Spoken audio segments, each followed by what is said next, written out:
which is Resolution 2024-132, 515 Coles Ferry Road, detached building. Good evening, Commissioner.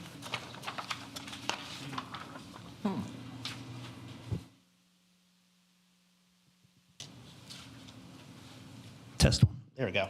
Good evening, Commissioners. Charlie Peary as staff planner.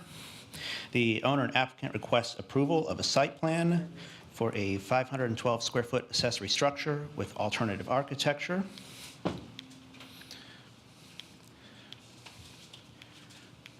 here's an example of what that would look like. This is on a 1.28 plus or minus acre lot in the Langley Estates subdivision, lot number 10. This lot is zoned R15 PRD, medium density residential, and is located at 515 Coles Ferry Road. The Gallatin zoning ordinance allows for accessory structures within the R15 zoning district and also requires them through a BZA determination that accessory structures comply with the design standards of the primary structure.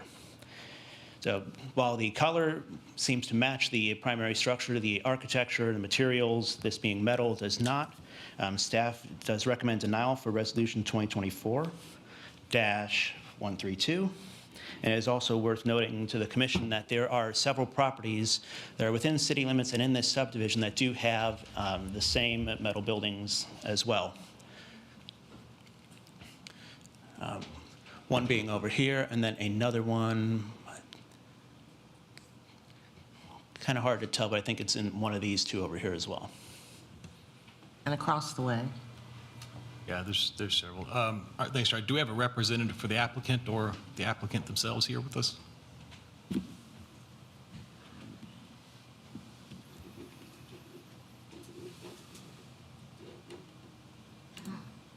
I'm Morris Parker. Thank you for coming. I think we talked about it at the work session for the reasoning why these come before the Planning Commission. Do you have anything else to add to what Charlie said, or? Okay. Yeah, this is pretty routine where we're having to approve these since it's just not consistent. Hopefully with our zoning ordinance update, we'll get this resolved. So I'll make a motion to approve the, for approval. Second. All right, any further discussion? Anybody have questions? All right, all those in favor of approval say aye. Aye. Any opposed? All right, passes. Thank you, sir. Thank you. Okay, item 5 on the agenda, Resolution 2024-073, Twin Pond Subdivision, formerly Long Hollow Pike Subdivision.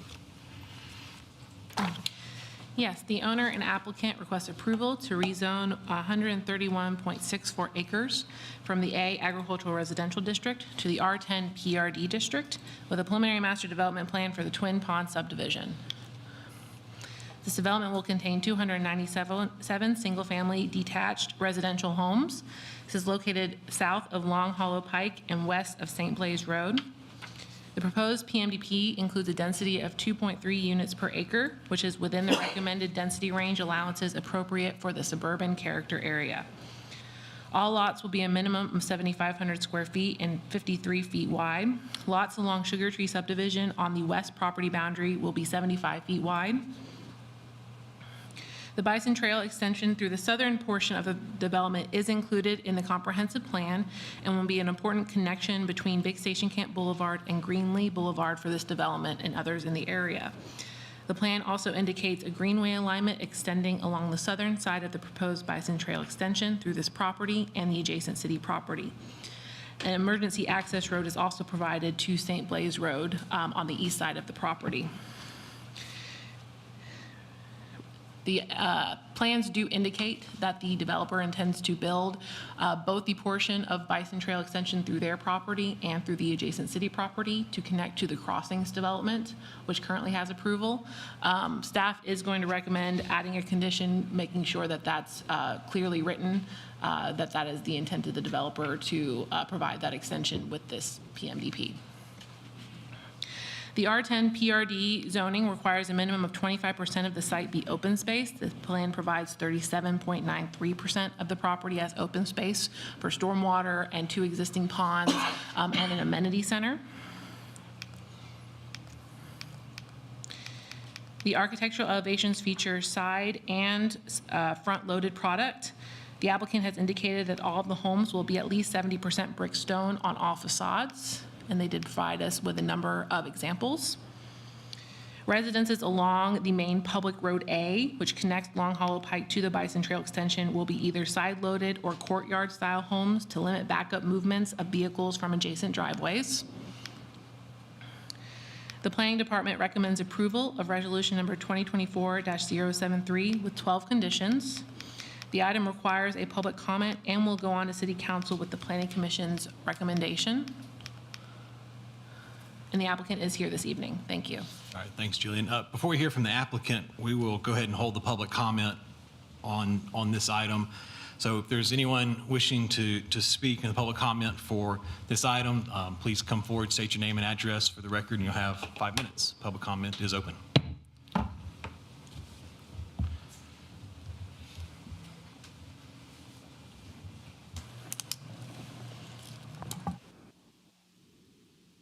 Hi, my name is Julie Poole. I live at 1049 North Sugar Tree Lane, and I've been there 21 years.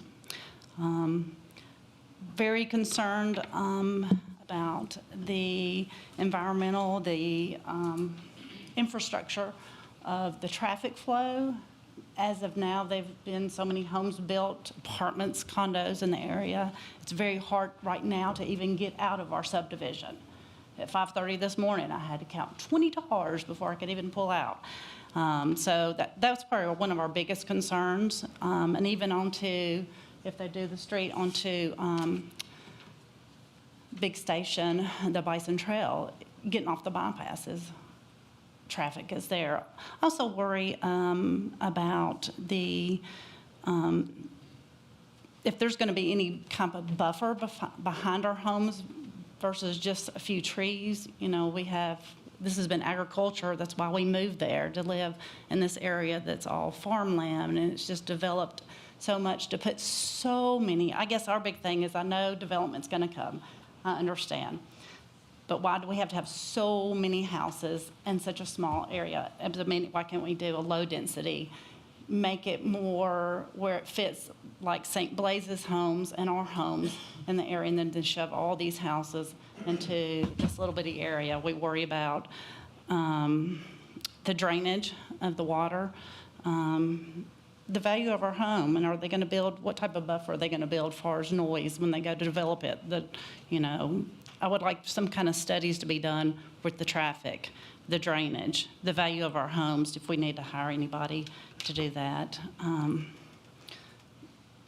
the electricity and water. And she's got. So really quick, my name's Melinda McMeans. I live at 1051 North Sugar Tree Lane. I've lived there 34 years, and like Julie said, we moved here from Hendersonville to the more rural area to raise our children and have a really nice, safe place to live. My concern is, we've known for the last couple of years all the development on Big Station Camp. Every time I drive through, it's just like, oh my gosh, I mean, this is a little 2-lane road. Try to get off the bypass, it's just, the population density is huge. And I just myself looked at your last planning agenda and looked up what had been done in the last year and approved and under contract, and looked at McCain Station, population of total 512, residents at McCain 297, Westfield 544, the crossing at Hidden Creek was 318, Newman's Crossing's 98, 9 duplexes with 18 residents. I was unable to really figure out how many apartments were in Wellington or how many homes were in Stone Creek. And Carrollton, when I looked up that, it looked like it was maybe over 700 land. And so the traffic is horrible. And so we just would like a traffic study done if possible. Like she said, when I pull out to make a left onto Sugar Tree on Long Hollow, you are taking your life in your hands many times during the day. Coming up the hill, people are driving way fast, and the traffic is forever to get out. So those are our main concerns. I hope I didn't go over 5 minutes. You're fine. Thank you. Anyone else wishing to speak for this item? Okay. Seeing no one, I'm going to close public comment on the item and ask for a representative of the applicant, please.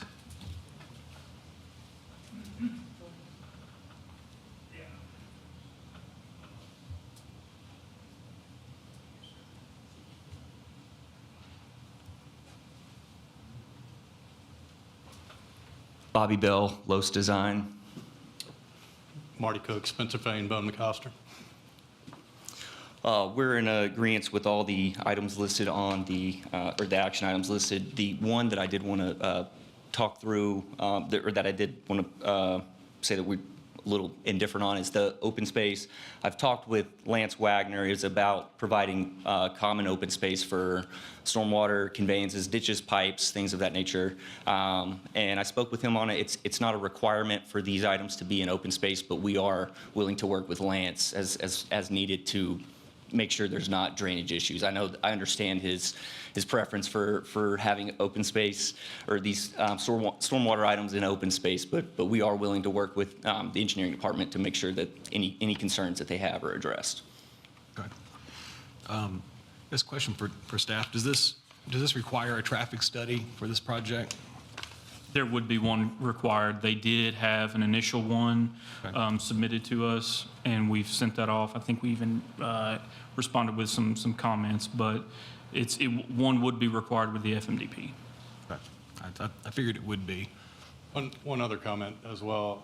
The additional condition that Ms. Ogden mentioned, it has always been our intent with this project to contribute to off-site improvements either for that road, the bicycle trail, or the park, whichever the city prefers. It seems like the road is the preference. We would just ask that as we work through the process that we could work with engineering to better understand the timing of that, what exactly that might entail, whether a payment in lieu might be more appropriate. So it's certainly our intent for that to be included. It's just we would like to have some flexibility throughout the approval process to make sure that everybody's on the same page as to what that will look like. Okay. That would make sense. So I think the main concern I heard from staff was just making sure we had the clarity that if we got to the end of the project, there wasn't a misunderstanding about what was expected. So. And that would occur in the last, I guess that's in phase 5 and 6, correct? That road? Correct. But you have no issues with the condition? No, it's always been the intent for that to be part of the project, for us to contribute to that. It's just Okay. really the mechanics of it and knowing the timing, the exact amount, what the expectations Yeah. are. That's what we would like to work with engineering about. Okay. Do you mind expanding a little bit on the stormwater in the open space? Because it looks to me like the majority of the stormwater is in open space, unless I'm mistaken. Yeah, it's more so for the lots that back up to each other. We're basically anywhere in between two parallel roads. If you see lots that their backyards are meeting, they're wanting open space in there for ditches, pipes, for anything like that. And as mentioned, we will work with engineering on accommodating any concerns that they have.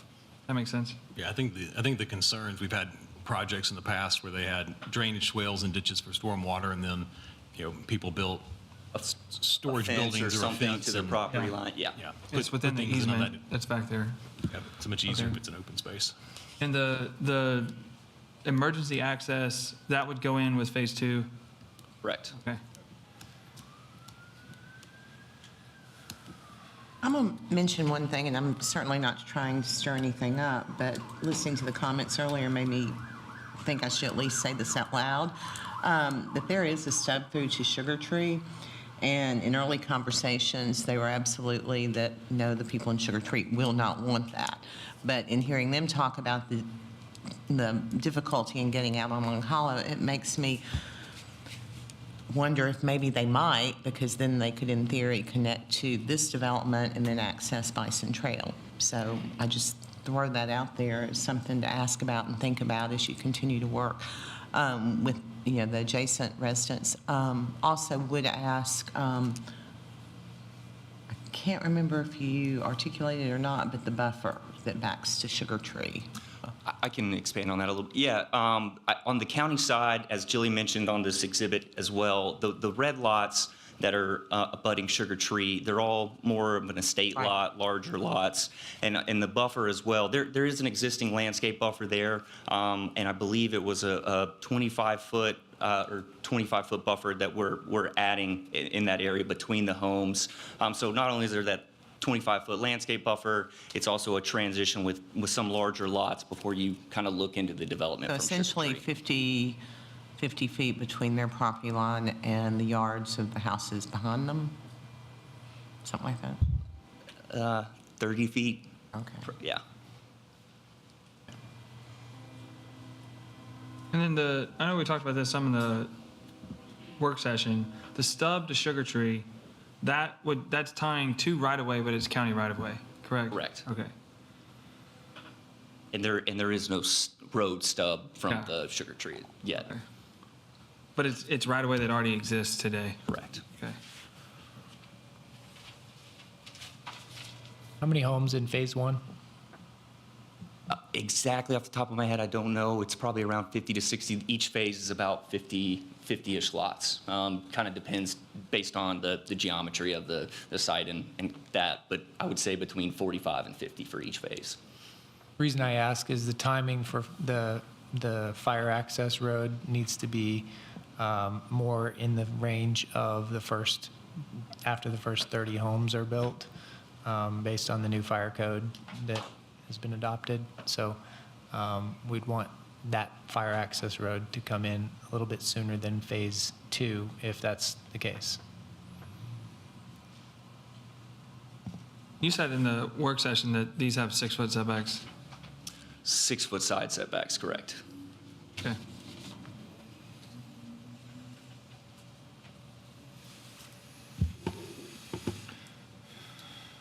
Any other questions, comments, motions? I guess one of my, can you speak to the build out of this? How long the build out would take?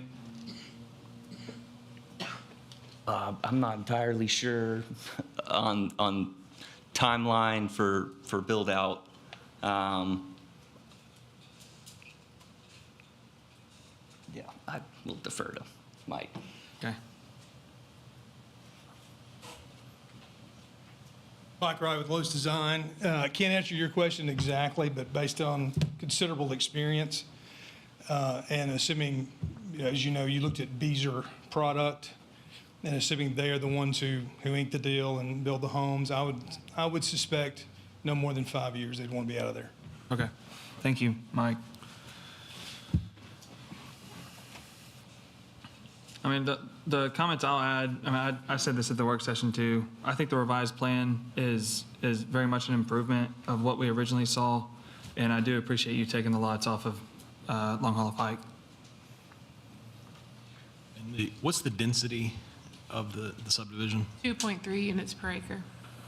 That's in the suburban area, so that's a 2 to zone 5. 2 to 5, so Yes. it's on the lower end of what's allowed. Yes. Okay. Okay.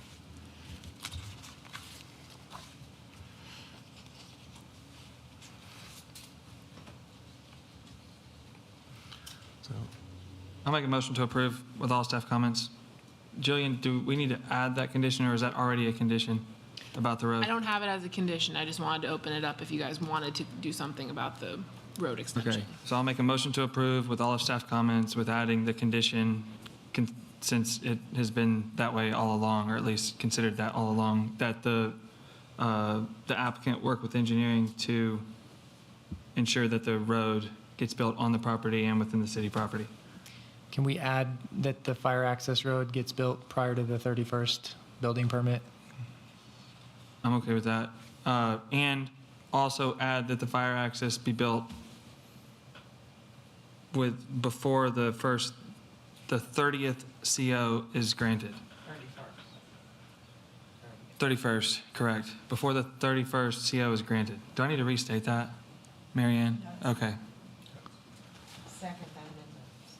Second that amendment. Do we need to vote on the amendment? well, I mean, you made a, I guess I made the full yeah, motion. you made the motion with those two Okay. things Okay, included. second that then. And second, okay, so we have a motion and a second. Discussion? So any further discussion? Seeing none, I'll call for the vote. All those in favor, say aye. Aye. Any opposed, like sign? All right, passes. Thank you, gentlemen. May I ask you, just for the benefit of the residents who are here that aren't kind of frequent flyers at these meetings, to explain the process so that they understand that this is preliminary and that they will come back through for, Yeah. Jillian, do you mind kind of? I'm happy to. Talking through the process a little bit? Yes, so for a case like this, or any rezoning, it does come to this body. This is a recommending body to the city council. So tonight was just a recommendation. And then following these meetings, this item would go on to city council to have multiple meetings, a council committee meeting, which is a work session, a first reading, a public hearing that is formally advertised, and a second reading for the vote. So this is not the last stop for this plan or any rezoning. well, and then were it to be approved by the city council at that point, it would come back with the final plans? It would. Each phase typically will come back with a final master development plan, which typically will match what this plan has. Thank you, ma'am. All right, we'll move on to item 6, which is Resolution 2024-122, Kirkpatrick Gallatin rezoning with preliminary master development plan. And this item will have a public comment.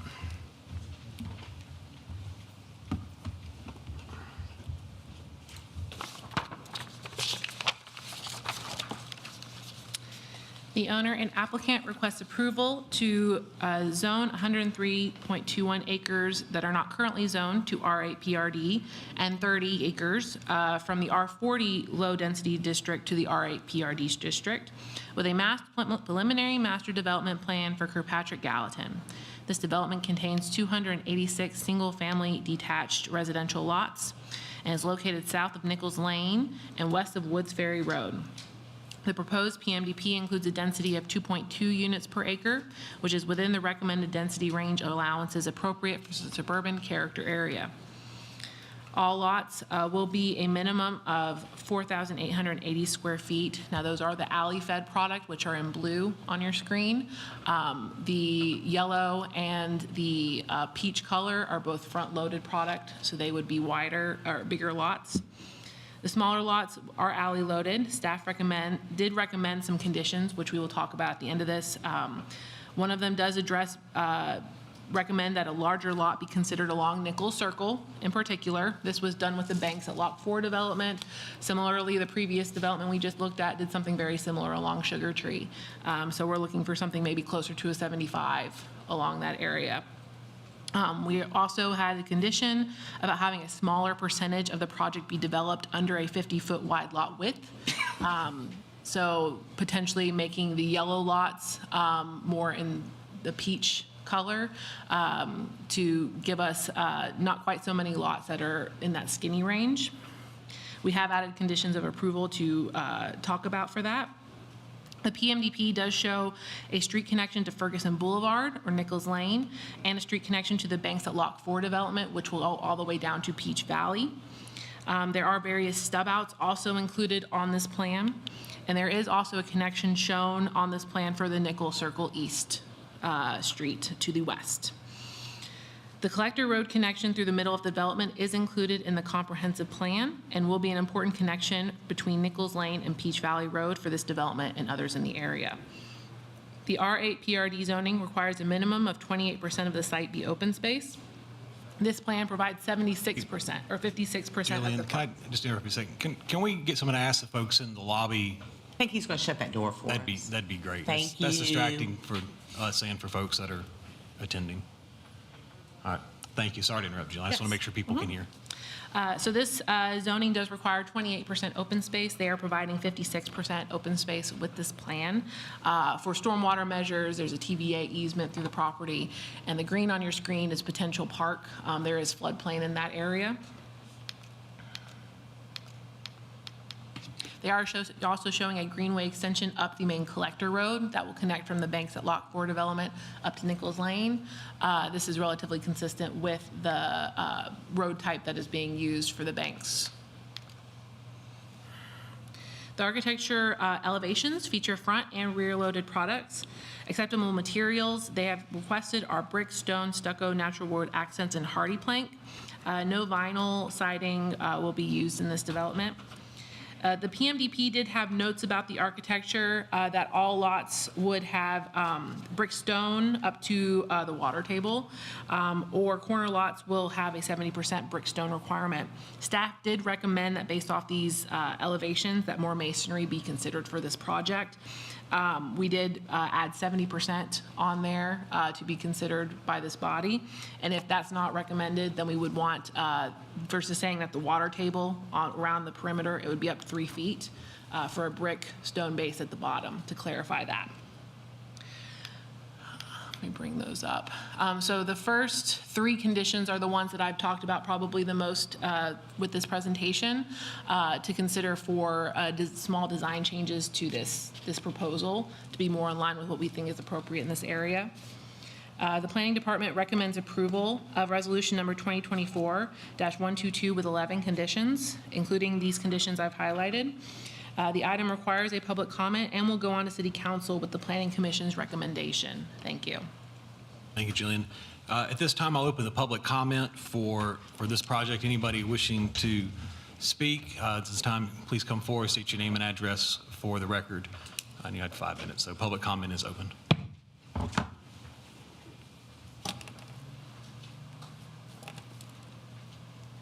I'm Elisa McDowell, 1031 East Nichols Circle. My husband Ron and I have lived there for 30 years in January, and we back the long pink strip you see on the top left. That's where we live, and that is currently 28 homes directly behind the 6 residences that exist that are R40. I don't understand why we have to zone to R8, because R20 fits in the same place. 2.2 units per acre presented certainly fit there. So why is 8 necessary? Lot sizes for R20 are a minimum of 15,000 square feet. Rezoning to R20 or even R15 is more respectful of the existing residences. The plan also shows a connection provided to the Nichols Circle East, which would provide a secondary access point for Pleasant Acres community. That's us.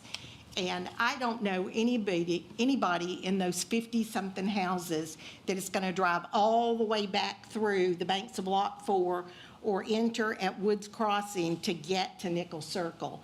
So that road does not serve Nichols Circle at all. It is totally ruining the quiet, walkable neighborhood that we now have. Not only do the neighbors walk it, but the people who live in Patterson Farms and the quarry right across Nichols Lane come into our neighborhood to walk all day long. If we open that road up, then we're looking at the possibility of dumping Kirkpatrick, Woods Crossing, banks of Lot 4, and Nichols West through Nichols Circle, which will be a much quicker escape from where these homes are than going out the planned entrances and exits other than Nichols Circle. I hope that makes sense.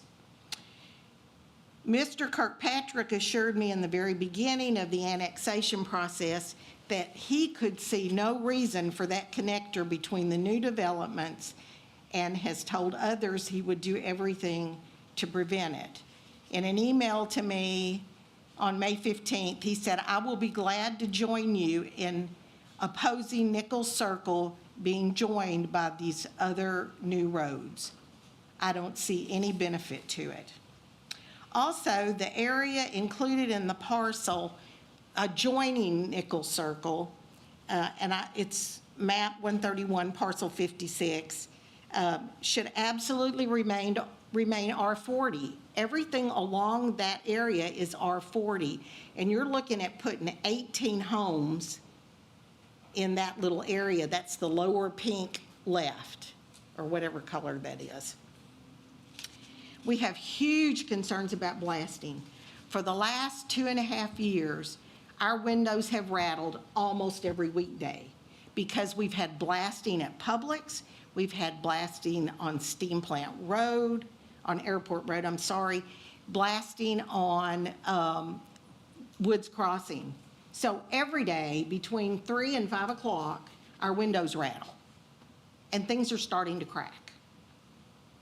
There's no mention of findings of the core samples done recently on the Kirkpatrick property, or the possibility of needed blasting, or responsibility related to what could be extensive damage to existing residences and outbuildings. Please ask for zoning of R15 or R20 for the property that does not have road frontage on Nickel Circle, and require that it remain R40 along Nickel Circle, and remove that connector road from the Kirkpatrick property to Nickel Circle. Thank you.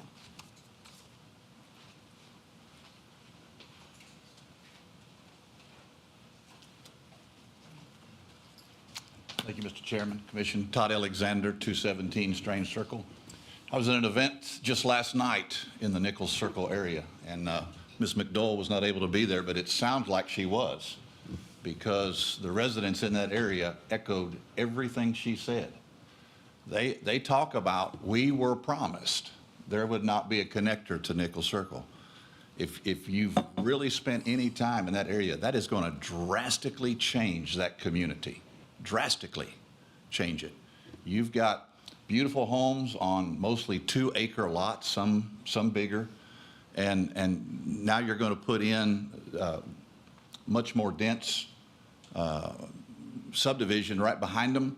And you know, I almost chuckle when I hear things like 53% open space.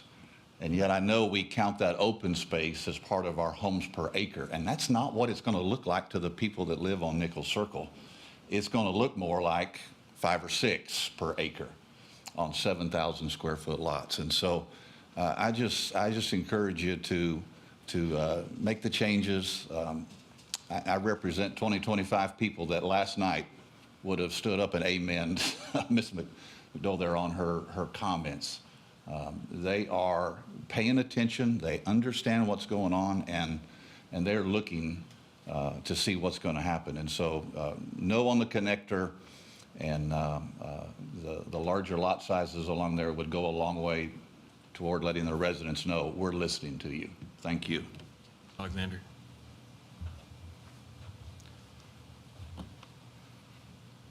Anyone else wishing to speak on the public comment?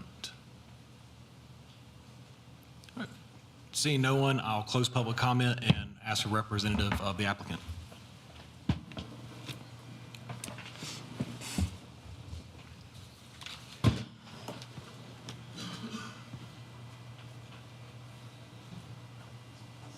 Good evening. My name is Josh Rowland with Kemley Horn, representing the applicant. Thank you for your time and for the comments at the work session. We've been doing some work since then and wanted to share a couple of details with you and ask a few questions. Let's see.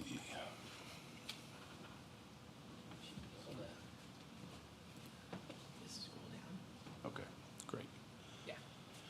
Just as a recap, and as Jillian had showed on the staff presentation, this is kind of that missing link between Lock 4 and access to a lot of kind of relief valve routes out to the north. We've got 2 other projects to our east, the Wheeler annexation that was just before City Council last week for its first meeting, Woods Ferry, which is an approved subdivision that has phases that will connect with the Kirkpatrick property as well.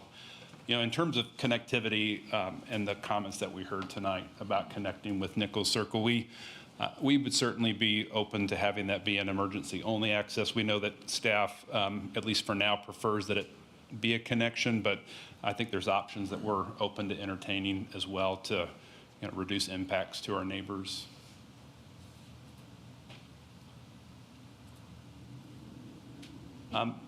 Just a little bit of history on where we've been. We submitted the project initially to staff for a review. We were right at that 2.26 units to the acre density that the Lock 4 subdivision was approved at. When we addressed a few of staff's comments, we made all the lots along our western boundary our bigger lots, and we made some other changes to the plan, and that dropped our density down a few units to 286, right at 2.2. That represents roughly 48% of the smaller lots that we're proposing. That's pertinent to one of staff's comments about wanting to limit the percentage of that particular lot type. And then when we got staff's comments this past week, we wanted to do a study to see what that looks like. And so the plan on the bottom left is an alternative to the one that we had resubmitted. It shows some larger lots on the west, and it shows a smaller percentage. Our density took another reduction. We're a little bit below 2.1 units to the acre. So overall, that's about a loss of around 20 units across the property. I want to point all that out because we have a lot of infrastructure commitments that we're going to provide with this project. We've got 3,500 linear feet of collector road that's unloaded with lots. We have a pretty significant stream crossing that's going to be a really expensive bridge to construct to get across that southern stream. The new building code also that's going to be adopted soon increased the lot widths by 2 feet. So, you know, when you spread the lot widths, when you spread the infrastructure costs, there's just becomes a pretty thin margin with this project. So we understand and respect staff's comments. I think our request would be to not have the reduction in the lot sizes. I wanted to point out another exhibit here. We did a quick study just comparing the requirement that Lot 4 had on the left. They had larger lots along the Nichols Circle subdivision. And in that particular area, those lots are 1 acre lots, and they're about 300 foot deep overall. And so those lots in Lot 4 were roughly 150 feet from those homes. And I wanted to compare it to our condition where these are the larger lots along Nichols Circle. They're over 2 acres. When you measure from the back of our homes to the back of the homes on those lots, it's over 400 feet. There's a pretty significant tree line that'll be maintained there too, and quite a few of those lots have a pretty significant cluster of outbuildings like garages and sheds and things. So we feel like there's a lot of room and quite a bit of kind of vertical buffering. You know, and those are the reasons we'd like to keep our 50-foot wide lots. We certainly hear staff's comments and we hear the citizens' comments, but we wanted to point those out. And then secondly, the comment about the limiting the 40%, I think is if we keep our smaller lots internal to the project, whereas before we had them kind of scattered around the edges, we would request that instead of limiting those smaller front load lots to 40%, that we are allowed up to 50%. And I think that'll get us somewhere in between the number of, you know, lots. Maybe it's 8 or 10 extra lots if we were able to keep that. But I mean, those are the things that we're discussing internally, what we'd like to get your feedback on tonight. And I think lastly, as it relates to architecture, we agree with staff's recommendation there that they've put a definition on water table for us. It's minimum 36-inch brick wainscot, for another term that you might be more familiar with. So we're in agreement that all homes would have a 36-inch wrap of brick or stone around all sides, and that the lots on any corner, homes on any corner lots would be 70% on all sides, so that when you're seeing our blocks from the edge, they have a really nice wrap of brick or stone on them. And again, we just kind of pulled out some of our elevations here. This is the largest home product that we have. Some nice front porches. And you'll see that, you know, just because we have a minimum doesn't mean that's going to be the case always. It just depends on the style of the home. If it's a farmhouse, it probably has more board and batten and hardy board. If it's a contemporary or a traditional style, they tend to have more masonry, especially on the front elevations. Here are the alley product. That top right is a good example of a farmhouse style. Now, you know, we've agreed to do the 36-inch wrap, so while that one doesn't show it tonight, that's what we'll be held to in the future.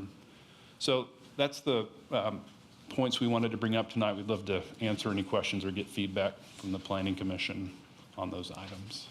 Thank you. I guess my first question would be engineering on the road connection to Nichols. I think my memory's worth anything. I'm not saying that it is. I think, wasn't that a cul-de-sac at the work session? So did this get added? It was, and it was also shown as a connection at the work session. That was a comment that we had made to go ahead and make that connection. Okay. What's the reasoning for the connection? It looks like we've got a pretty good road network with the collector road going through there, so. Sure. So there's a few different things that this could help with. The existing subdivision has over 50 houses in there and only one entrance and exit to it. So this would allow for it to meet the over 30 units for the fire code. It could provide a route for them to access Peach Valley in 109. There's a lot of sidewalk and greenway network that's being constructed with the bank's property, and with this, it would allow them to get to those pedestrian facilities. And with the banks, with this project, with Nichols West, and all of the infrastructure that's being built around there, we felt that there would be more desirable routes for traffic to take, more of those collector pathways as opposed to going on Nichols Circle. So those were the main points. What are your thoughts on emergency only and having it gated?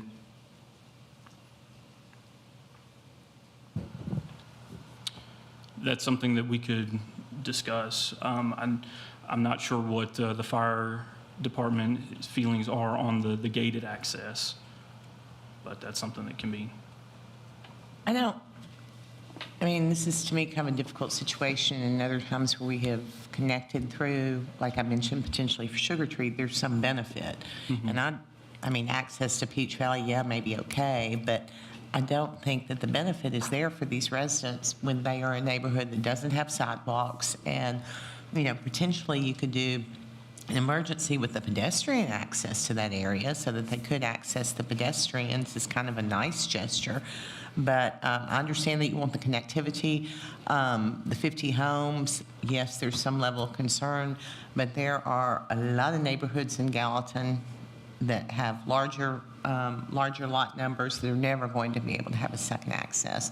I also think that the topography of the land and the surrounding access that will develop is not something that's insurmountable should there be an emergency and then their entrance get blocked. I mean, I think that people could get in there to help if they had to through an alternative access. I just think it's asking a lot of that neighborhood when you're already kind of changing this for them, for the adjoining property. I do like the plan with the larger lots behind it, so I appreciate that. I think that's. I tend to agree. I don't see that there's a benefit to the folks on Nichols Circle to having this connected, and they were. If they were giving them some way to connect to a shopping center or something, then I think future people would, not necessarily them, but future residents would appreciate it. But in this case, it's hard, especially because that neighborhood is one where they really don't have sidewalk infrastructure or alternative pedestrian access that's safe. I mean, Aaron, do you know if a traffic study's been started on this? It has. We received it, and I believe we sent out comments on it. I mean, did it take into account this connection? I don't think it took into consideration this connection. I'd be curious to see if it did take the connection into account, how many trips it would actually account for. Because, I mean, like you said, with the collector road being where it's at, I don't see it accounting for a whole lot. That's just my opinion at this point, but especially with it being so close to the collector, which is built for taking traffic in and out of the neighborhood. That's why I asked what your opinions were for the emergency only. Essentially, the way I would look at it is you'd have the road connection that's gated, but then the sidewalks are still constructed to allow for people to access the pedestrian facilities throughout this neighborhood and the greenway that's going to be interconnected between all these neighborhoods. So, in my opinion, it almost ends up being an amenity for people to use. I think what most people are concerned about with this is the actual vehicular Yeah. access. You know, I don't think having sidewalks would be a concern for them to, and it's actually a great thing when, if this development gets built up and there's a kid that lives on one side that can't go play with his friend that lives just on the other side because he has to get his mom to drive him all the way around and down in, you know, that pedestrian access would be huge for those kids. So, I mean, keeping a pedestrian access way would be great. I think the fire access is a really good solution for that, instead of trying to require, you know, vehicular access. I like the idea of the pedestrian access. So, okay. I guess, Jillian, what are you guys having thoughts on their request for up to 50% to be the 42-foot wide product instead of the 40% that you guys have in the conditions?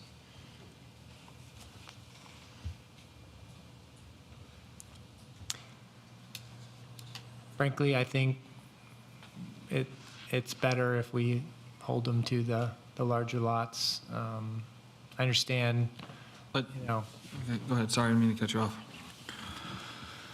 Go ahead. I understand that, you know, costs are what they are, and, you know, that's part of doing development is balancing the costs, but to what end and how, if we've been essentially requiring this of our other developments to try to address, you know, adjacency issues where, you know, we've got large lots and then a new development coming in. We try to address that by requiring somewhat larger, but not as large as what they have on the other side. I think that's only fair to make that request of them and keep that. And I do see the proposal on the bottom portion there. We actually also asked that some of that portion in the pink curve also be widened. So not just the ones up above, but the ones down below, down to the point where it stops being adjacent to the lots. Yeah, I think we mentioned lots 1 to 27, and they're showing lots 1 to 16. Yeah.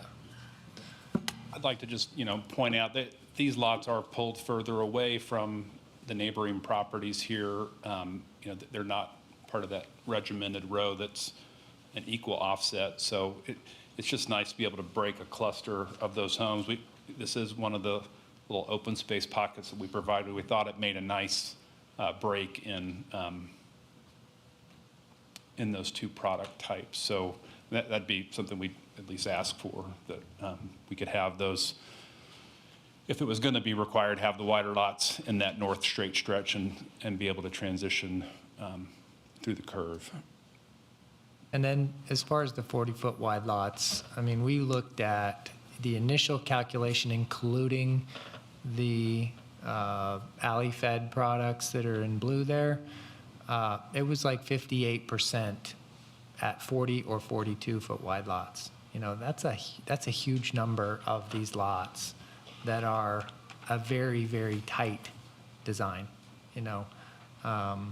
40-foot wide doesn't give you any sort of flexibility. Most homes that are getting built on that get the full 30-foot wide house on it.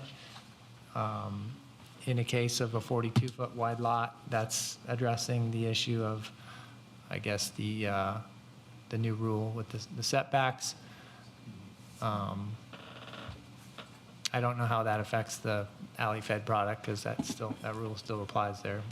But either way, it's just a lot of homes at that width. And so, I mean, I think it's also. This is all single family, correct? But there's no townhomes. No towns? Would that make it, Brian, so would that be what you're asking, be more consistent with what the Banks of Lock 4 is? Yes. Well, what's the density of Banks of Lock 4? I don't know the split between the like 40s, 50s, and larger off the top of my head. The density at Lock 4 is 2.26. So, I mean, it's similar density, but this one has slightly more open space. Open space at Banks of Lock 4 was 50%. This one has 56%. But, you know, still several more smaller lots. And I just want to make sure I understand the condition 2, as you guys have it written, would take the 75-foot wide lots a little farther Yeah. down. So everything that's adjacent to the nickel circle would do that. Okay. So, That's how it's written. gotcha. And then Go ahead. sorry, the first condition, you're addressing the 70% brick. I think with what they're saying on the, you know, with the wainscot and those things, we can probably modify that as long as. Yeah, so the first one, you guys would either could take off the first part or take off the second part, whichever you prefer. I'll tell you what, I'll make a stab at a motion so we can get some deliberation going, and if there's any other changes, you know, nobody's gonna hurt my feelings if they add anything to it. But I'll make a motion to approve modifying condition number 1, striking the first sentence, and then also striking the first part of the second sentence, which is if the architecture with less than 70% brick is approved, so that the condition just reads, revise architectural notes to stipulate that the water table line should be a minimum of 3 feet from the highest adjacent grade. And I'm going to add a sentence to that says the corner lots must meet the 70% brick or stone requirement. I think that's in line with what the applicant indicated they were going to do. So, second, I'll add a condition to remove the connection to Nichols Circle East and just have that end in a cul-de-sac.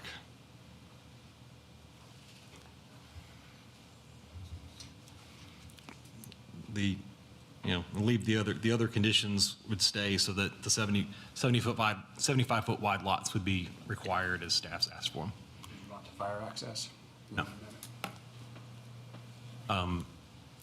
Actually, I will add one more. So in lieu of the connection, include a pedestrian connection to Nichols. I think that'll be good.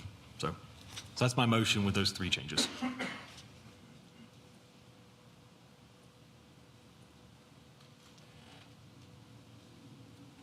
I'll second it so we can go to discussion. All right, we've got a motion with a second for an approval with those modified conditions.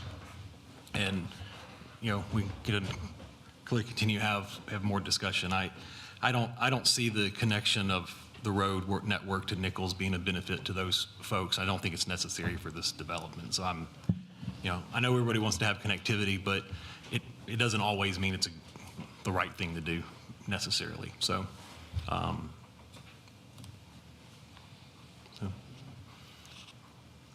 anybody else have any comments? I think the only thing that I'll add is if they're extending the 75-foot wide lots all the way down to lot 27, why would we not allow them to have up to 50% 42-foot wide lots?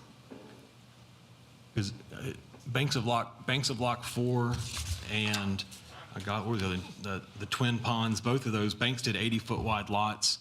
The Twin Ponds did the 75-foot lots where they were adjacent, and still kept, no more than 40% of the smaller products. So what staff's asking for is consistent with what we've approved elsewhere throughout Gallatin. So I don't think it's, we're not asking them to go R40 on it, but it's a little bit different. Yes, Mayor? You have a question?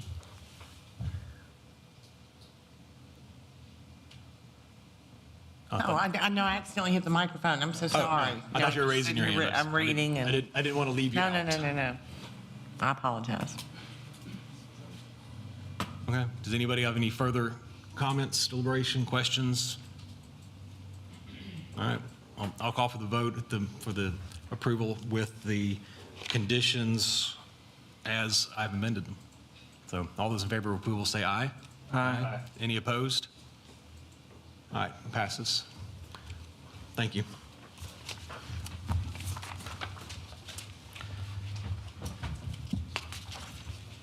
Item 7 is Resolution 2024-121, 614 North Council Avenue rezoning. And this will also have a public comment.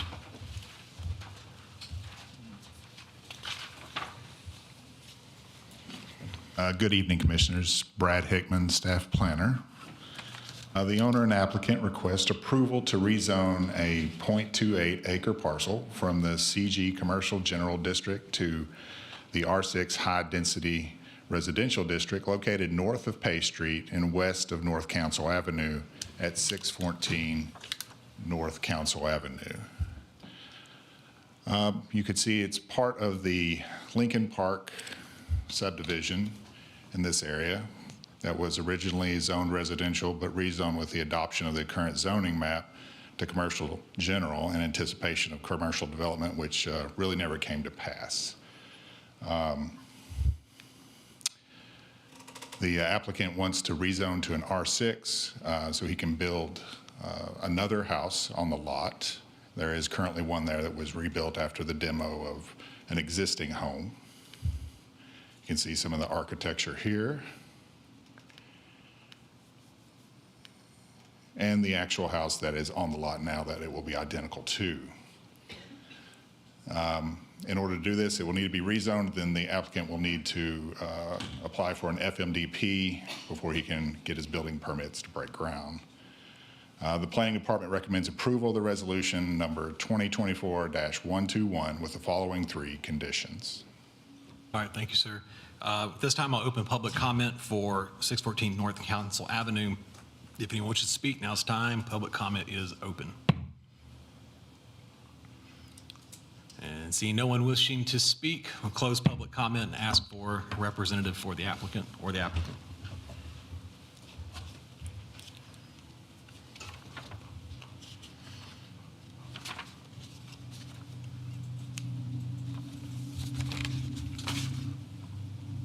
James Shipman, how can I help you?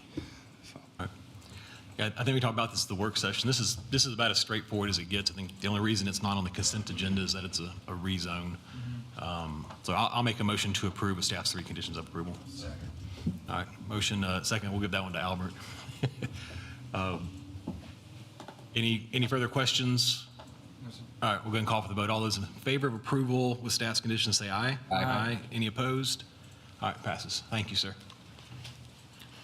Item 8, Resolution 2024-128, Gallatin Department of Electricity 109 North Substation.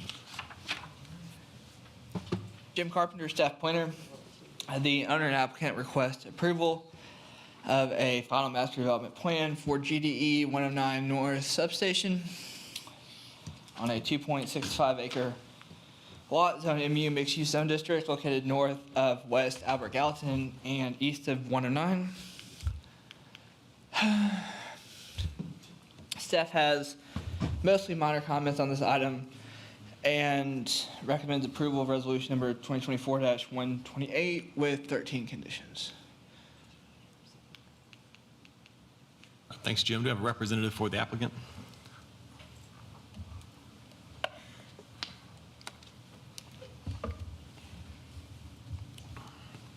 Brandon Hesson, Gallatin Department of Electricity.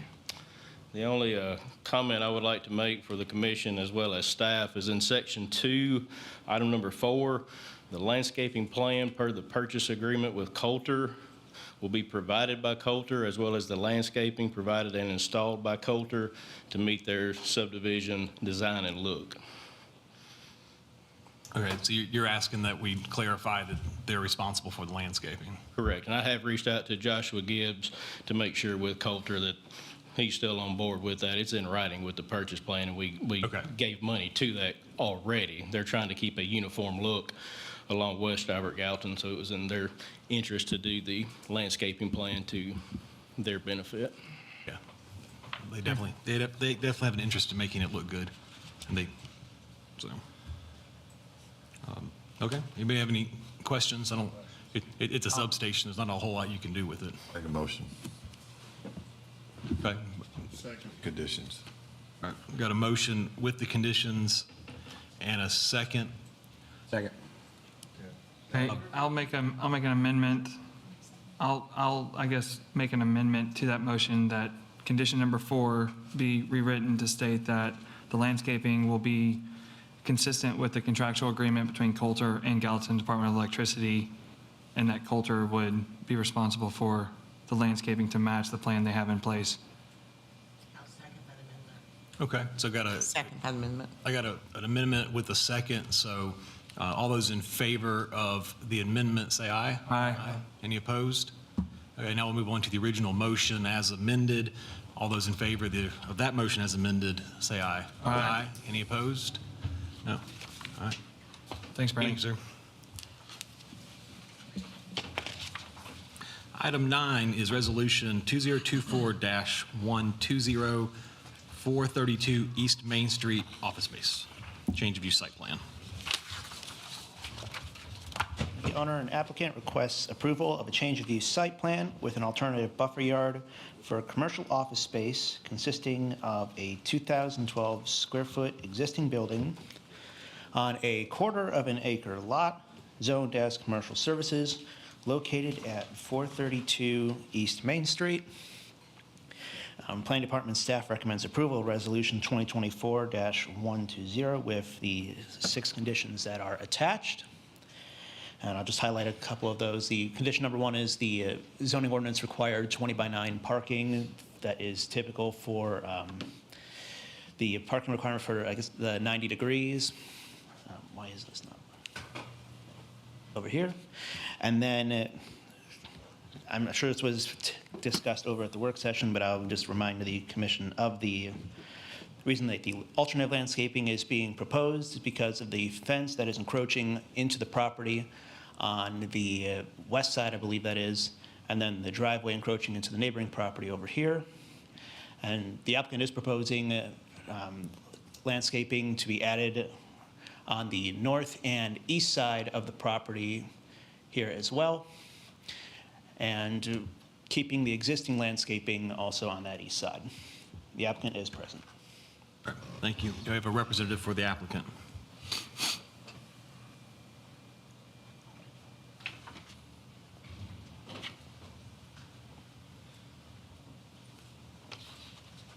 Steve Moore with RCH Properties, and I believe Charlie articulated our intent well. The only thing I would add is the additional buffer or landscape on the top left there. There is a 6-foot wide grassy area and an 8-foot wide on the other side. We just wanted to make sure we could work with staff to make sure that we don't have to put extensive tall trees there, so any kind of balls that we put in there would fit. I found that they're pretty reasonable on working through those things. So, Charlie, just want to make sure I didn't miss this. Were you asking for another condition about the parking? I was just making a note of the condition number 1. Okay, gotcha. Parking requirement. Got it. Okay, thank you. And Steve, you guys are good with with the conditions otherwise? Yes. Okay. Can it transition from the indicated use to what kinds of uses? Should that not be what it comes to be? Financial services? Or? So are you asking what happens if that use doesn't come to fruition? I think it would be, my understanding, Jillian can correct me, but I think it's, if another user came in that was that use, it would be, but if it changed to something else, they'd have to go through the whole process again. Well, but other types of office uses would be appropriate there, just verifying that there wouldn't be any, anything that would not be something we want on Main Street, so. Yeah, any kind of office use would be permitted there. And then if they wanted to change it from that, they would do a new change of use site plan. Those uses would have to adhere to the commercial services district. They would, zoning. yes. Okay, I think this is pretty straightforward. I'll make a motion to approve with staff's conditions of approval. Second. All right, Motion and a second. All those in favor say aye. Aye. Aye. Any opposed? Passes unanimously. Thank you, sir. Item 10 is Resolution 2024-127 Maple Street Center, amended site plan. The owner and applicant request approval of an amended site plan for the Maple Street Center for revisions to the front facade and landscaping of a 225,110 square foot building on 13.34 acres, Zone CG Commercial General District, located east of Hancock Street and south of Maple Street. We can see here on the site plan the area they intend to affect with this change. Largely it is removing some trees. You can see here in the red, some in the buffer yard that's between Hancock Street and the building, and some right up against the storefronts that are obscuring some signage. The replacement of some of the bushes is also noted here. Once again, another depiction of the same. We have the existing storefronts in grayscale and the proposed, and then a color mock-up showing the black areas are a corrugated finished steel, and then there will be repaints of the FS and brick on the tan areas. The Planning Department recommends approval of resolution number 2024-127 with the following 4 conditions. Thank you. Do you have a representative for the applicant?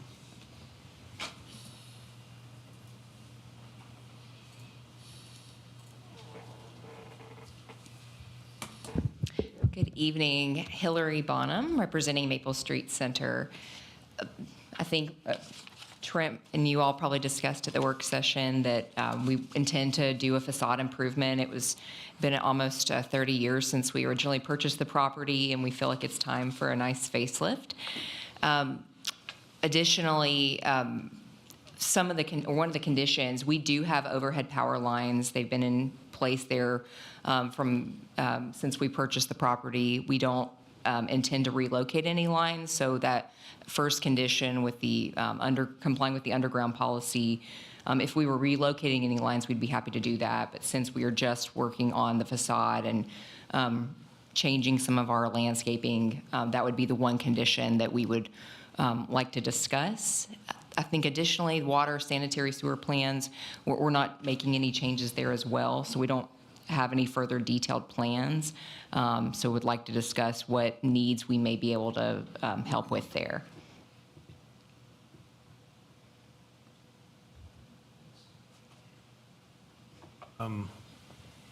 Sounds like if you're not moving lines or changing anything with the sewer, they wouldn't apply.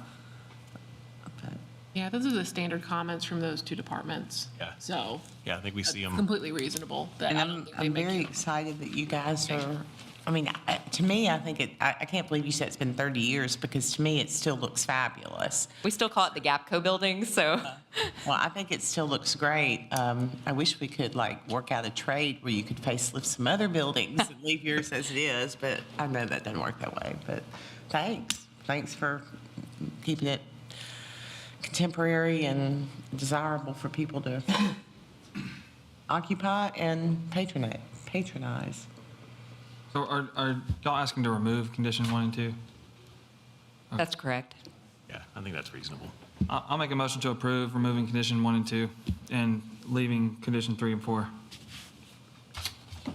right, we've got a motion and a second. All right, any further discussion? I think this is only improvements to the property, so glad to see it come. I think it looks well. All right, all those in favor of approval as per the motion, say aye. Aye. Aye. Any opposed? All right, passes unanimously. Thank you.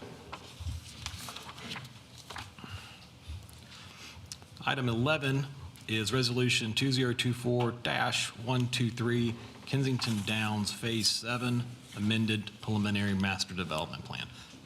And this item does have a public comment.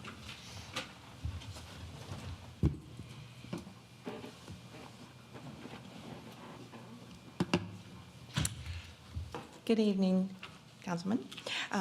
Kimberly Atlee, Staff Planner. This is an amendment to the PMDP, FMDP. It's a Kensington Down Phase 7. It's located at West Greenlee Boulevard and south of Grand Station Boulevard. There are 43 multifamily townhomes. It's zoned R8 PRD zoning. The applicant is asking for an amendment to the PMDP, requesting that the minimum lot width of the townhome lots be decreased from 24 foot to 22 foot.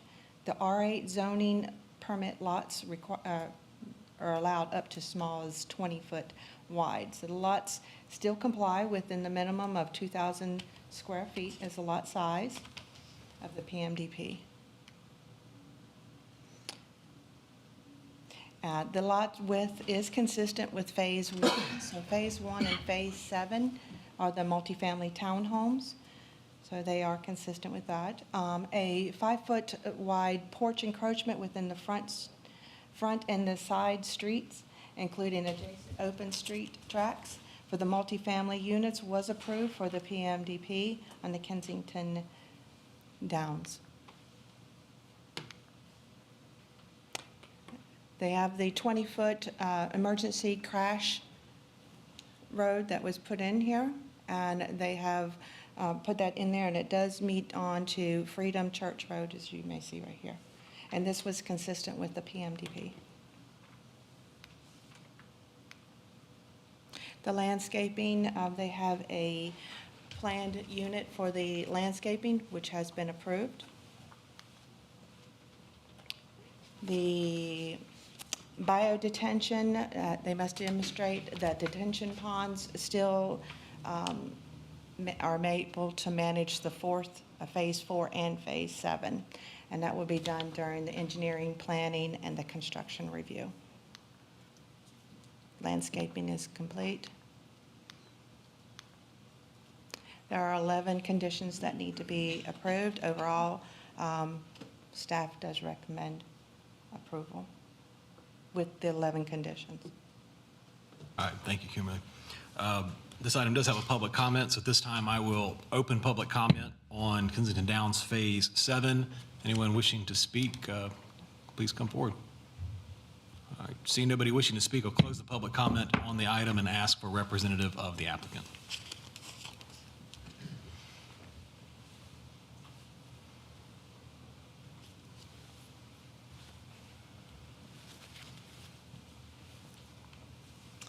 Luke Talley with CSDG, and we're in agreement with all conditions and happy to answer any questions. Is the request to go from the 24 to 22 feet, is that just to accommodate the product now that you know what's going on them? That's correct. Okay, that's what I figured it was. That was noted when Phase 1 came in, but I just wanted to make sure that it was documented with Phase 7 as well. Okay, so it's all consistent. So, okay. Motion to approve with all staff comments. Can we vote for a major or minor first, please? Oh, yeah. Yeah. Motion that's a minor amendment. Second. Ma'am? For your request, they did add the additional parking as requested. Oh, Work yes. session? Yes, my apologies, I meant to say thank you for the extra parking. So, thank you, Kimberly. Motion to be a minor amendment. Second. All right, good. Yeah, I seconded it already. So we've got a motion and a second that it be a minor amendment. I think it's definitely a minor amendment based on the criteria for that. So all those in favor of being a minor amendment, say aye. Aye. Any opposed? All right, it'll be a minor amendment, and now you can go on to your other motion. Motion to approve with all staff comments, and thank you for the extra parking. Second. All right, motion by CJ, second by Mr. Thompson. Yeah, I think this is pretty straightforward, and the parking's helpful. So all those in favor of approval, say aye. Aye. Any opposed? All right, passes unanimously. Thank you, Luke. Thank you. Item 12, Resolution 2024-124, the crossings at Hidden Creek Phase 1, final master development plan. The owner and applicant request approval of a final master development plan for the crossings at Hidden Creek, Phase 1, containing 99 single-family lots, detached lots and 6 open space tracts on a 20-acre plus or minus portion of a parcel zoned MRO, multiple residential and office districts located north of 386 and east of Big Station Camp Boulevard. The FMDP is substantially consistent with the PMDP for this. We have required final architecture as a condition of approval, and staff would also like to remind the applicant that prior to receiving building permits, a pro rata share for the Big Station Camp Boulevard Traffic Improvement District is required. Staff recommends approval of Resolution 2024-124 with the following 16 conditions. Jim, we have a representative for the applicant.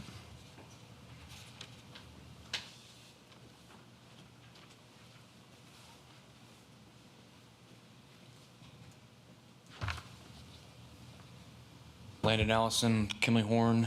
I think we're in agreement with all of the conditions of approval there, and appreciate the just the information on the side setbacks being with the PMDP. So got that all figured out.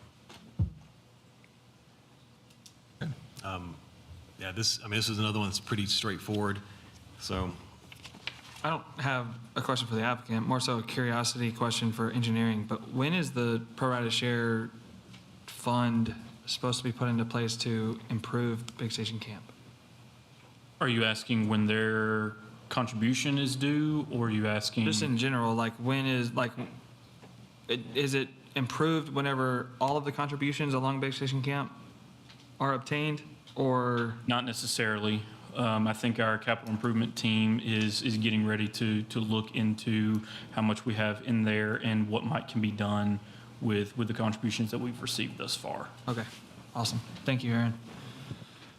I'll make a motion to approve with all staff comments. All right, got a motion and second by Albert to approve with staff 16 conditions of approval. I don't have any further comments on it. It's fairly straightforward. Anybody else have anything they want to add? All right, see no further debate. I'll call for the vote. All those in favor of approval say aye. Aye. Any opposed? All right, passes unanimously. Thank you. Thanks, Lyndon. All right, item 13. It's Resolution 2024-125, 711 DeMoss Duplex, Clearview Heights, lot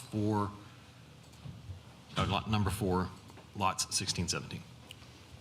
The owner and applicant requests approval of a final master development plan for a duplex on a single-family lot totaling 0.17 plus or minus acres, and on an additional parcel, tax map 113J, Group E, parcel 015, zoned R6, high-density residential, located at 711 DeMoss Street. Multifamily dwellings are permitted as an allowed use under the R6 high-density zoning district. No preliminary master development plan is required for this since the R6 zoning on the property was established prior to 1998. The PMDP also includes a request for 5-foot side yards, which would require approval of an exception to this FMDP. And the applicant is also requesting an approval for the alternative architecture. The current one presented here does not meet the 70% brick and stone requirement. It was brought to staff's attention on Friday that the applicant wants to keep each unit to its own lot. So it's kind of hard to see, but if you look real close here, these are actually 2 lots, and which are consistent with what is on Sumner County GIS and the original plat for this specific subdivision. The exception for the 5-foot side yard setbacks should be able to allow this duplex to be on each lot. And with that, the planning department recommends approval of resolution 2024-125. All right, thank you. I do have a representative for the applicant here.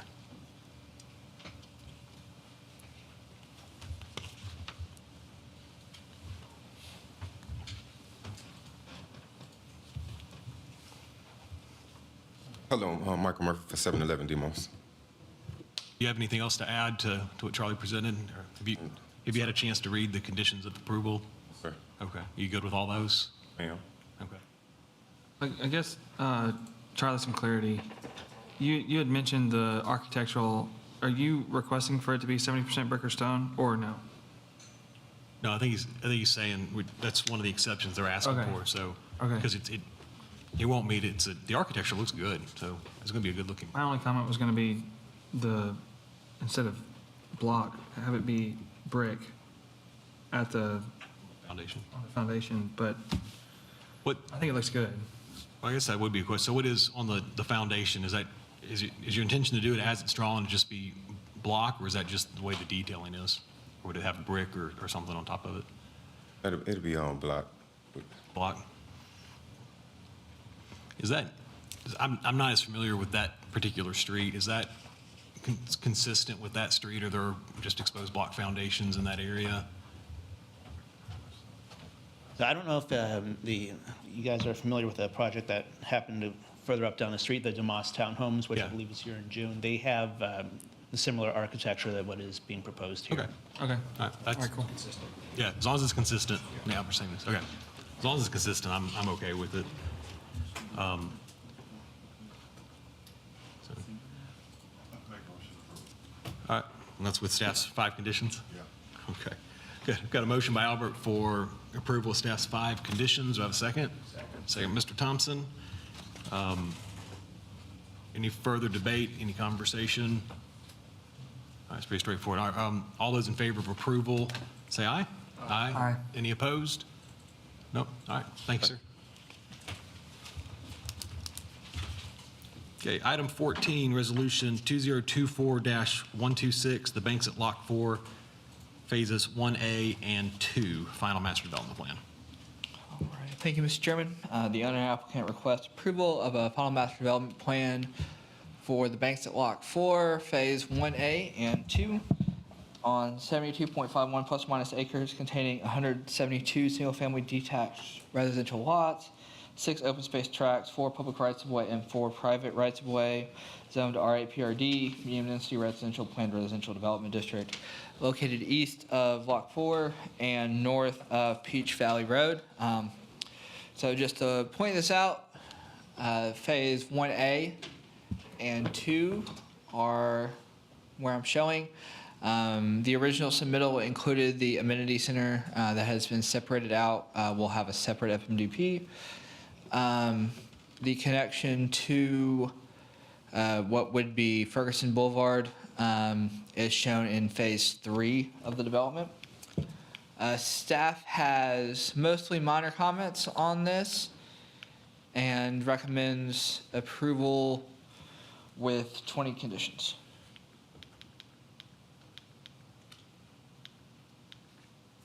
Okay. Is there a representative from the applicant present?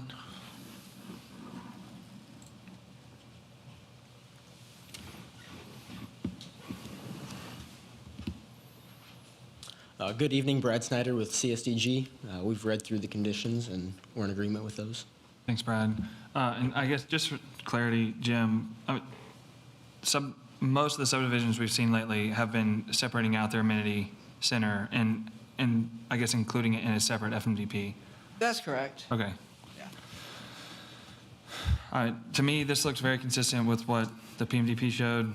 I don't have any issues with what's shown here or with the amenity center being separated out. Anyone else have any comments? No questions. No questions? I'll make a motion to approve with staff comments. A second. Okay. Any discussion? All right, all those in favor, say aye. Aye. All those opposed?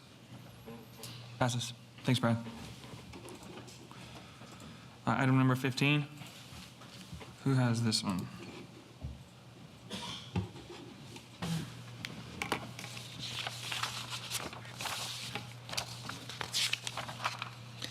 The owner and applicant request approval of a final master development plan for the west side markets of Greensboro Village, totaling 56.47 acres, located east of Greenlee Boulevard and north of Nashville Pike. The development is split into 2 phases, 3 lots and 3 outparcels. Lot 1 and Lot 2 are within for Phase 1. They will be the anchor store and the retail center. It includes retail shops with parking and stormwater areas, and there are 3 outparcels that are also included that do not have an identified use on them. And then there's a Phase 2, which is the remainder portion of the property, and this is reserved for future commercial development. Permitted uses will be consistent with the Greensboro Village PUD. Only conceptual access information is provided for Phase 2 and the outparcels at this time for platting purposes. Phase 2 and each outparcel will require their own detailed amended PMDP, FMDP for Planning Commission review prior to development. The anchor store indicates a variety of materials, including brick, tilt-up panels, and painted precast and aluminum storefront curtain walls. The retail shopping center includes predominantly brick construction with some cementitious plank panels. The shopping center also includes parapet roof of varying heights, and this architecture is the same that was provided with the PMDP. All rooftop and ground mechanical and HVAC equipment will be fully screened from view from the parking lot and adjacent roadways, and we've asked for an exhibit to show that with one of our conditions. And the main thing to note on this plan is their signage package, and we did discuss it at the work session. For the sign along Nashville Pike, they are requesting a taller and a bigger sign than is typically permitted per our zoning ordinance. And so the Planning Commission has the capacity to grant sign exceptions. They are requesting a 19-foot tall sign that I believe is 345 square feet. This is predominantly due to not only the size of the development, but Phase 2 is not very visible from Nashville Pike. And so this is included with this FMDP request for future development. Thank you. Staff does recommend approval of this resolution 2024-129 with 15 conditions. Thank you. Thank you, ma'am. Do you have a representative for the applicant?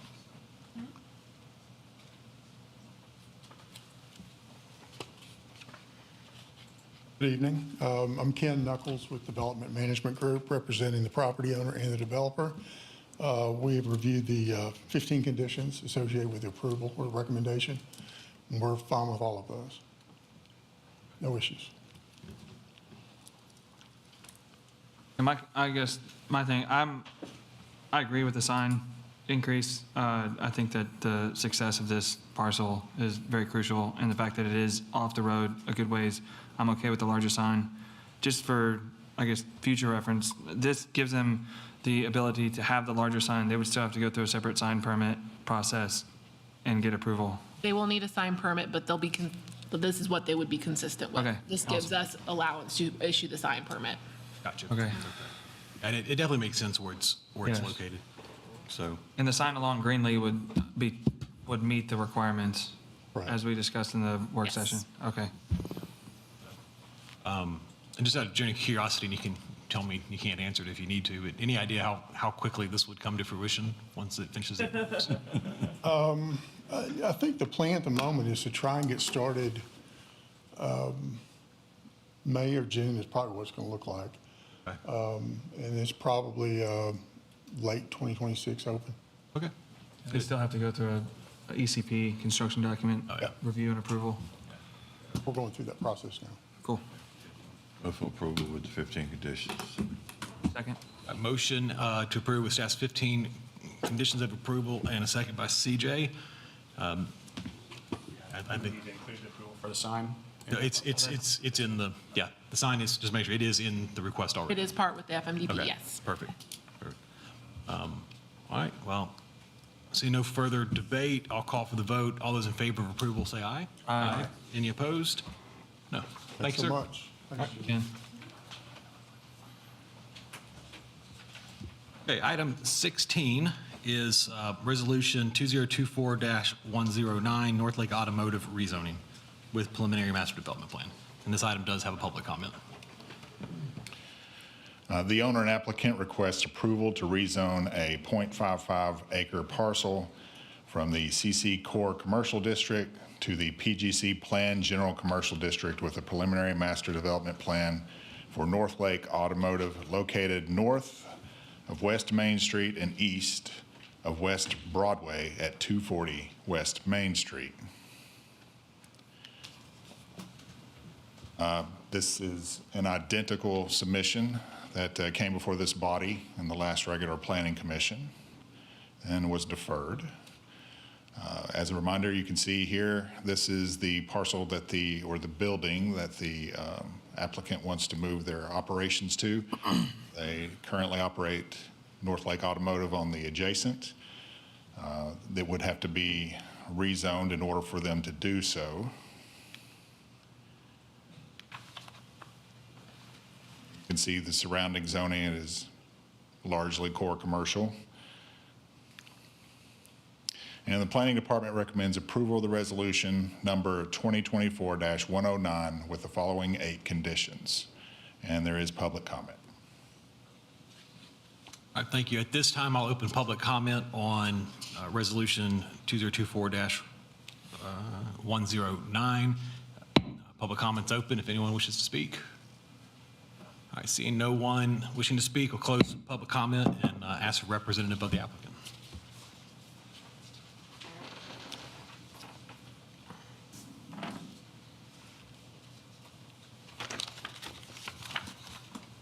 Thank you. Andy Leith, Greenlee Design, 114B West Main Street. The owners of the property are here with me as well, both Mr. Holloway. So we won't waste time on going over this. I think we've all touched this a bunch. So I'll get into the conditions of approval. 1, 5, 6, 7, 8, we're in agreement with. So those should be easy. Comment item number 2, provide a 10-foot buffer yards on the north, east, and west property boundaries. Would like to ask for a variance to that. If we can get a picture of an aerial pulled back up. So when you look to the west, it's pretty much building to building on the property line. We don't have a lot of space for a buffer there. Same scenario on the right-hand side. There's a grass yard there on the east that will remain with the property on the corner. Then you've got building, then you've got shared access, shared parking, not very conducive to a buffer yard. I don't know, it would detract from the function of the property. And same thing for the boundary to the north. Now there is a fence, an opaque barrier right there that you can see the shadow of it. It's not on the boundary line, but it's back right there where those cars are parked to the most northern. So that's acting as some screening. I guess it'd be subjective as to whether or not, what you think that might look like. But again, all of these sites are sort of functioning together. So that comment, I would ask, or we would ask that comment be removed and this body grant an alternate buffer yard for the north, east, and west leave it existing. Item number 3, and we'll probably have some discussion on this. I would like some clarification on this as to why it's a type 20 buffer yard. The way that I read, and I could be misreading the ordinance, but PGC to commercial core is type 10, but with a major intervening street, it would be half that or 15-foot max. So, and I just pulled up that. That would be page 13-14 of that section under F, sub-item 1, parcels with major intervening street, would be 1/2 the width of the required buffer yard or 15 foot. So just curious, maybe I'm misreading it, but can we get some clarification on that 20? Yep, sure. The 20 is in the PGC zoning, so PGC has greater landscaping requirements. For street trees or for street? For streets, yes. And it's 20, I believe, along an arterial or collector. On an arterial, Okay. it is. So thank you. So that sort of formulates where we're coming from, this right here. So the properties in this area, none of them are PGC. We're asking for PGC because of the use, number one, and to make this body in the city more comfortable with this project because it has a master plan with it. If you recall, our original submittal was for CS, which does not require a master plan, just a request. This body didn't feel comfortable with that, and we agreed to come back and ask for PGC. knowing that in the future, this is probably going to have a commercial core use on top of it or a PGC, would like to treat it more like that and at least start the conversation from a commercial core zoning type instead of having, and I think it would make for some continuity through this corridor instead of having a 20-foot wide section down to, as other properties develop, a more reasonable buffer width. So I've talked to Mr. Holloway's here, and they're willing to offer up a 5-foot strip along the entire frontage of the property, or at least to start the conversation there and get your opinions on that. What would be planted within that 5-foot strip? Whatever, so I think what would be required within that buffer, we could still plant that, which would be the trees. And I don't think that, well, you can see that's a type 10 buffer shown right there. So it's the deciduous, and Yeah. of course it would have to meet, I can't recall if the power lines are on that side of the street or not. But of course they'd have to work with the power line requirements. So, I guess, Jillian, as other properties around here redevelop, what's going to be required? Is it going to be that 15-foot strip with a buffer? Is that we're going to be asking people to do as this redevelops through this corridor, or what do you foresee? Yeah, so Andy is correct that typically along an arterial, 15 is typically what we see. The PGC is what prompts it to the 20. So you can keep that in mind. What's core commercial? Core commercial adjacent to core commercial doesn't have buffer yards. The power lines are on the other side of the street. Other side? Yes, sir. So then we could do the deciduous and the flowering as the ordinance calls for. The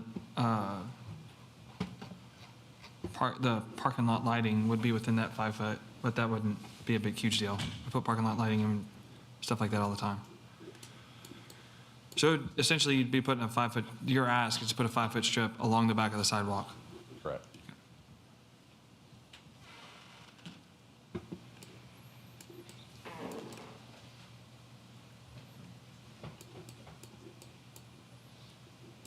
I personally feel like that is sufficient. I mean, it's not like it is I don't think, the final and last use of this property. And it's We don't have a single tree along this street until after you get past I think you've the got light. one maybe at the bank. I think that the idea might, Andy, what I was talking about when this was here last too was as this area turns over, is not having something that is out of place in the future. So, as other properties go, I think we're going to ask for the street trees and some of that as it goes through. So if we can get that buffer in there so that as other things develop on that corridor, it's kind of like the Pelican Snowball one we had for several years ago down on South Water. And, and that guy he was the first that started changing some of that. Now you're starting to see more and more happen. So I'm glad that we, as hard as that one was after several months of debating on the project, it was good to get it done the right way with that. So And we had also discussed at the work session, y'all are removing one of the access points to the site, right, Andy? Well, that's not a part of this tonight, and engineering didn't comment on that. I would expect us to have that conversation if the rezoning is successful and we get to the technical aspect of the site plan. Because I think, Aaron, one of the things that we had discussed is them making us get a TDOT permit. To remove it? Or to permit the site, period. Oh, because of the change of use? Entrances aren't permitted, as I understand. Any change of use, as we understand it, needs a TDOT permit. So it's something that we'll have to deal with at the site plan phase. Okay. Well, I know John Pereira is not here tonight, but I can almost hear him talking in my head about a 5-foot grass strip with the trees and the landscaping not being a great idea. So, I'm okay not doing the type 10 buffer yards on the sides and the back. That's not the part that concerns me with it. It really is the street. So, I'd be okay not doing the others if I can get a 10-foot strip with some trees and the buffer along the main road there. So let's look at this too, because obviously the use that we're asking for, every parking space is important. I mean, this is what they're making their living off of, is having inventory on the site. And the next comment, item number 4, is provide landscaping on 7.5% of the parking area, which if you calculate this out, depending on how we run the polyline around the site, it's somewhere between 14,000, 12,000 square foot of inventory area. 7.5% of that's roughly 1,000 to 900 square feet, depending on what the final square footage is. So it's my understanding the landscape buffer doesn't count in that calculation. Okay. Again, I'm trying to compromise here and get the city what they want while hopefully these guys can continue operating here in Gallatin. They've been here a long time. I would be okay with removing condition 4 if we had a 10-foot strip along the front. That's sort of where I was going to. It gets a nice landscape buffer along the front if. Because we have nothing right now. So you guys would give us a recommendation, a positive recommendation? Let Miss Mary Ann know. Oh, I'm sorry. Just your name and. Wayne Holloway, North Lake Bargain Center, sorry. Right. So if we agreed to do a 10-foot ribbon basically from On the front. the front beside the sidewalk, you I don't care Be okay about with that? the rest of it around there. It really makes sense. I really don't want to do anything, you know, I mean, because we've been operating a car lot there for 30-plus years, but, I mean, again, this is all new to me. I'm used to selling cars, not, dealing with the government, so, but I want y'all's blessing because, if we can make this move, which we're doing it because I'm getting older, he's getting older, to try to save money, continue doing business out of the smaller building, we're going to try to lease the larger building with the subsequent parking lot on the other side. So, I mean, I'm going to need you guys for that as well. So, I want y'all's blessing. Lease it for something fabulous, right?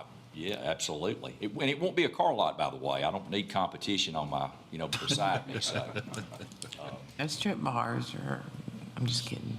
But and y'all don't want another car lot there too, I'm sure. So Not allowed there either, so. I guess what our request would be this, Chairman, we're in agreement with items 1, 5, 6, 7, 8, would be requesting to strike item 2 and item 4, replacing item 3 with a type 10 buffer yard. And the 2 one and place that 3, I would. and then what was that when you said 6? We're in agreement with items 1, 5, 6, 7, 8. 4. Okay. Would be striking items 2 and 4 as Mr. Moore suggested striking item 4, and replacing item 3 from a type 20 buffer yard to a type 10 buffer yard. The only place where we would ask for a little bit of leniency in that is in front of the building is where the overhead door is to pull cars in and out of the building. Would be to just make sure when I come back with a site plan, we can get a vehicle in the building. Because we don't have quite 24 feet from the face of the building to the back of the sidewalk. Can I speak? Realize you were like this close, right? No, I just didn't want to have to ask for a variance later. Can I speak to that? Yeah, absolutely. So the building that we're moving into, the 240 building, the smaller building, it was once the used car building to that whole site. And so it has doors on the front, has a pedestrian door, and then a larger window section that cantilevers out so you can pull cars in and out. Yeah. And so if we I was trying to figure out where the door was. It's right there where the So if we do 10 foot there, I really don't have room to pull cars in and out. That's the only place, and we can maybe, in the site plan process, make that up somewhere. Square footage.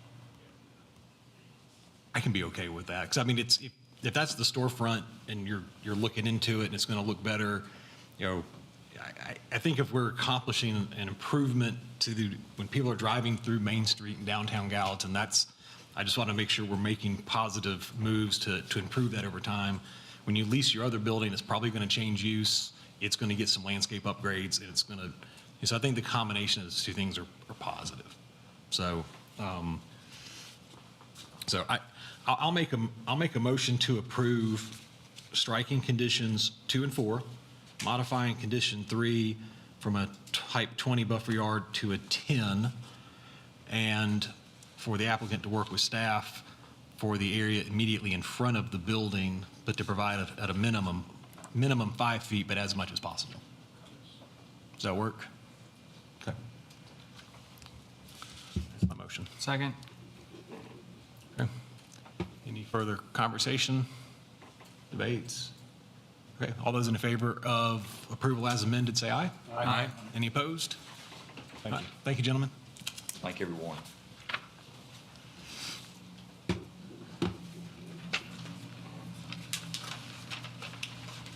Okay, item 17, I'm glad to announce is the last one on the agenda for tonight. Hunt Club Retail Resolution 2024-111. Mr. Carpenter. Right. The owner and applicant request approval of a preliminary master development plan for the Hunt Club retail development on a 6.77 plus or minus acre parcel zoned MU mixed use zone district located south of National Pike and west of Hunt Club Boulevard. So this plan is substantially consistent with what was deferred from last month. Staff has met with the applicant and developer, and the condition of approval in the resolution states proportionate share of $70,583.88 contribution to a traffic signal at Hunt Club Boulevard and Nashville Pike. This amount is for the full 6.77 acre development that is included as part of the PMDP. The first 2 lots, which comprise the majority of actual building for this development, would be responsible for $39,827.24, with the remainder of the contribution paid at time of development of Lot 3. With that, staff recommends approval of Resolution 2024-111 with 10 conditions, and there will be a public comment on this item. All right, thanks, Jim. At this time, I'll open public comment on Resolution 2024-111. Anybody wishing to speak? See nobody jumping out of their chairs, we'll close public comment and ask for a representative for the applicant. Chairman, I'll have to recuse myself from this item due to a conflict of interest. All right, noted. Thank you, CJ.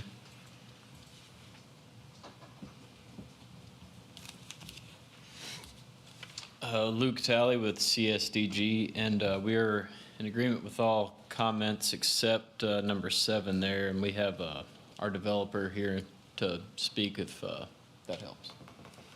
Yeah, I think it would help. I know we talked about this at length at the work session. So I think the background on this, there was, just make sure I understand, so the traffic signal was constructed at one point by the original developer of the project, right? And then it got removed. Yeah, it got taken down and removed. So now it's warranted and it needs to go back. So somebody's already paid for one once. So I guess that's. Yeah, Mr. Hickson sent a very detailed explanation of how that pro rata came up, and then he also, I think Jim tonight articulated that portion would only be on what's built. In other words, they wouldn't be paying the full 70 right out of the gate, just what they're building. Mr. Hale, do you have anything you want to add? Thank you, Mr. Chairman. I'm Danny Hale, 761 Plantation Boulevard, and we're in agreement with everything, as Luke said, with the exception of we feel that it is out of character with what's been going on in this development to charge a fee at this time. Originally, the original developer installed a traffic light there. I believe the city or the state one came and took it down. At the work session we were at, staff came in and said, look, there's 120, by the way, over the last 20 plus years, no other piece of land has been assessed a fee to go towards that traffic light. So this is setting a precedent that has not existed for the last 20 years. Because if we had presented 6 months ago or if we were presenting 6 months from now and this was resolved, this note wouldn't be an issue, right? Our timing was just terrible. The warrants at the traffic light have already been met based on the existing traffic flow. If you know anything about traffic flow and traffic studies, when TDOT does a traffic study to warrant a light, it's based on peak hour left turns onto Gallatin Road. That's all driven by the 200+ homes that are located within Hendersonville, but the light is located within Gallatin city limits. So there's a pretty good argument that the light was put up, nobody's been charged this. The building that was built there last year didn't get charged this, right? So nobody in over 20 years has been assessed for a portion of this traffic light. The first staff comment was, it's a $350,000 traffic light, and we want you to pay the last $128,000 since we have to put it back up. And we said, well, we don't think that's fair because, again, same argument. So they came back and said, well, let's go back to the full cost of $350,000, and then your fair share would be $70-some-odd thousand, $80,000. So there's really 2 points here. One is it's setting a precedent to charge this fee because it's not been charged for the last 20 years, including the very last building that was built last year. Number two, if the commission decides that a proportionate share should be had, we believe it should be had on the $128,000 remaining cost to be done. And then furthermore, if we're going to do that, should we include a pro rata share? Not that you're going to collect that money, but should we be assessed for the traffic access that's already occurring? You know, again, the warrants are met. We're not driving the warrants. What we're doing is not causing, in fact, if you take all of the land that is in Gallatin, the warrants won't be met. They're all driven by the land that's in Hendersonville and the 200+ residential homes back there. So we're just asking that, one, consider that this precedent shouldn't be set now, and number two, if it is, it should be based on the $128,000 that they presented last time. I'll just leave that for discussion unless you have questions. Has anybody done the math? What would that be using the same math based on the 128,000? Well, the $128,000, while that's a real cost that the city will have to pay, we got a quote to actually make that signal operational. We don't think that that's a number that should be used for a proportionate share that would have been applied to the entire rezoning when this went through.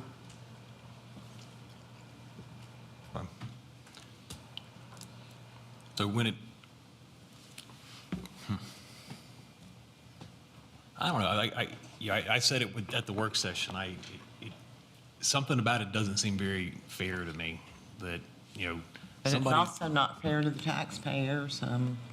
You know, well, I understand. when the traffic comes from Hendersonville, and this is a retail development that is going to put more pressure on that intersection than currently exists. I would think. It probably will.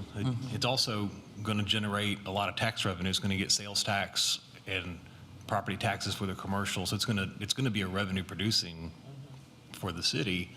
But I guess help me understand the logic of the building that was put in a year ago inside the city limits. I think that was not realizing that the warrants were met at that point. I think that's what that was. I don't think there's any nefarious and just trying to remedy an issue that we know is going to be exacerbated. Yeah, no, I understand that. I guess my question though is, in the city that can't do impact fees and I understand, and I understand that the traffic light needs to go there, but just I'm just being honest. I have a hard time asking the last guys coming in to pick up the tab because we missed it on other people. Or whatever happened, there was no surety to support it. But we're not asking for the full cost. I mean, I understand. And I mean, this at the rezoning, there was a requirement to install an operational traffic signal. And while the heads were up there, it never went into full operation. TDOT made that the decision to take it down because it didn't meet warrants and it was installed without their permission. Okay.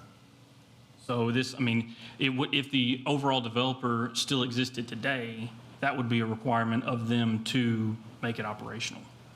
I mean, we had similar problems with, I mean, the Foxland subdivisions example, the developer, went away and then they had all the roads that had to have all that work done to them and, but we didn't ask the guys building the houses in there or the new developer finishing it to pick the tab up for those things where the bonds didn't pay. I think the city wound up spending a lot of money in there. But that was internal, that wasn't general. If I may,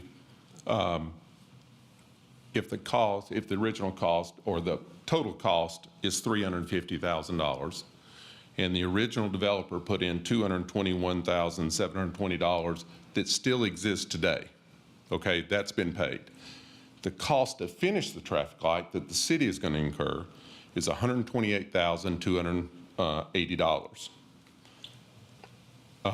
Based on that, our share would be $24,190.97. If you give credit and include the residential portion and the commercial portion that is in Hendersonville but still using the access light, our portion would be $10,721. So our belief is if this board thinks that it is appropriate to assess us that amount, the most favorable in our part would be $10,721, and the highest number that we could come up with, we thought was fair, was $24,190.97.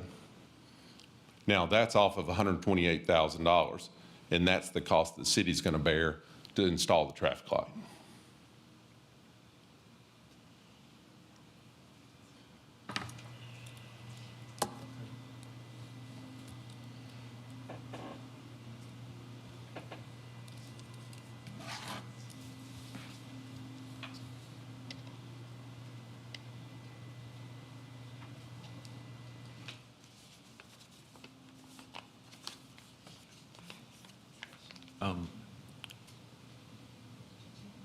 Stephen, let me ask you a question. Is there the councilman on the committee? What do you think the city, if this was at the city council asking about this, what they would? I would think the council would say that the developer needs to foot the bill for that and take care of it. I wouldn't entirely agree with that, even though I feel like, some cooperation there would be appropriate and appreciated. But because it is desirable, and the point that you made, that to some degree it would offset it with revenue coming in, but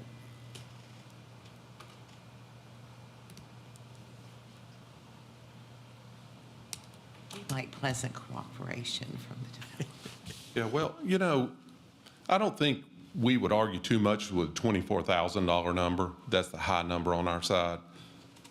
We know we will benefit from the traffic light being there. But we know if we were the only ones there, the warrants would not met and the traffic light would not go in. The warrants have already been met. Means the city now has an obligation to install it whether we develop or not. If we delay a year, you're going to have to install the traffic light without us, right? It comes down to really a practical matter of $128,000, $24,000 is 20% of it, while we have much less land mass than the 20%. So that would be on the high side. If you feel charitable and feel like Hendersonville should pay their portion, you're not going to be able to collect it, but we should get the credit for the traffic that's driven Yeah, your from the argument was residential. going well, but it's a hard left. But anyway, we think the maximum contribution, and we would be happy to do that, is the 24,000 number.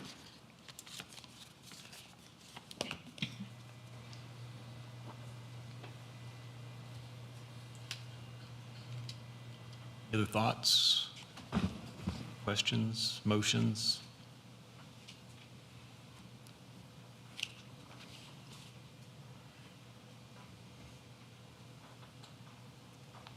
Not everybody at once. Just joking. So I guess, let me ask the question this way. So at the approximate $128,000 cost to do it, if they contributed the $24,000 as the rest of those parcels finished, if the city would get to recoup what it cost to finish the light at this point over some time. Is that what I'm understanding? Are you saying that if they pay the $24,000 that we would ask the other lots to pay the rest as they come in? Yeah. So, I mind mean, if you're hopping asking, in if you're, on this. So this is the last, this corner plus a 1 acre gotcha. portion basically is the last 8 acres or so of land in the city of Gallatin for this development. So there are no others coming after, in essence. Because there's another project that's going to develop that's more commercial office, but it's on the Hendersonville side, right? Which, yeah, we have no say over anything. I'll say on that. No, I get it, and I want to look out for the taxpayers of the city of Gallatin. Trust me, I've got no problem asking a developer to pay for the impacts they're putting in, whether it's a development and doing off-site improvements because of what they're creating. Like, I can wrap my head around that one, but just because these guys are the last ones in, regardless of how we got here. I mean, I don't think we have a lot of these situations left, but I don't think I think that the taxpayers in Gallatin have the problem one way or another, because to Mr. Hale's point, he could just delay his project by a year. This light's going to go in, and they pay nothing. So, but I also understand where y'all are coming from. Right, and at the last meeting, you'd asked us to come up with a proportional fair share for these remaining lots, and that's what we did with, no improvements out there. A strain pole signal will cost in the ballpark of $350,000. So we took everything that was in the rezoning in the city limits. So we had the 18.3 of the parcels that would use Hunt Club Boulevard as the primary, and then we took we thought that of the 30.5 acres of the apartments, that a fair share would use that as a secondary access a signal. So we thought a fair value for that would be take half consideration. And that's how we arrived at the $10,425.98 per acre. So each of the, I believe it's 7.7 acres that's left, we would be asking that they pay that per acre as they come in, and that would be due prior to the issuance of the building permit. So unfortunately, I don't have that figure in front of me, but the 6.77 acres is about $70,500. Add another $10,000 on top of that. That's what we'd be collecting. So that would be maybe $81,000, $82,000. And then if it does truly cost $128,000, then that's what the city would make up. Okay, gotcha. But now their calculation is based on $350,000, of which the original developers already put in $221,000 of that. So, that's the number that you start with is here in this formula is the question. Do you start with $350,000 even though $221,000 of it's installed? Or do you start with the remaining costs? The only cost the city's going to have is the $128,000 that they've already presented an estimate for.